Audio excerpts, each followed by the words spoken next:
الغم سحابة سوداء تغشى القلب في لحظات الكدر، وهو أثر مكروه حاضر يقطع النفس ويأكل الفؤاد ويحرم القلب سكينته.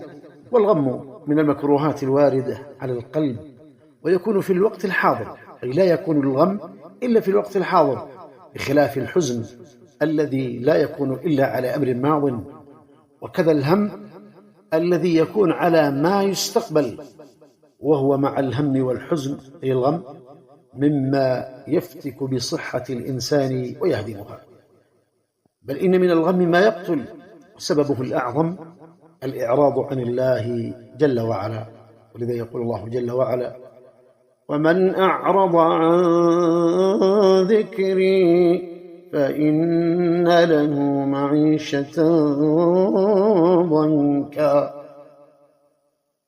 وهكذا ما أصاب المسلمين في غزوة أحد من الغم إلا بسبب مخالفة أمر رسول الله صلى الله عليه وسلم، ولكن الله قد عفى عنهم وأنزل عليهم النعاس أمنة ليزيل ما أصابهم من الغم. ولذا يقول الله جل وعلا: ثم أنزل عليكم من بعد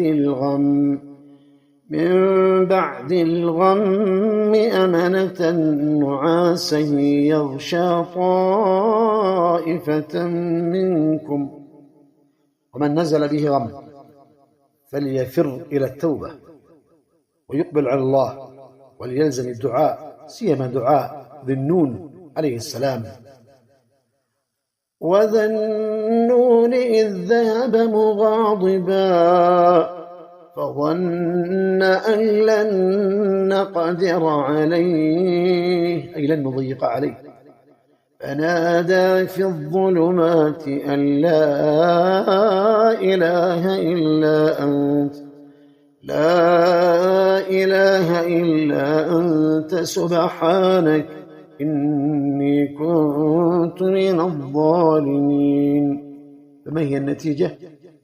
فنجيناه من الغم وكذلك ننجي المؤمنين. وفي الآية أي ننجي المؤمنين بشرى، وفي الدعاء مفزع، وفي التوبة راحة لكل مكروه.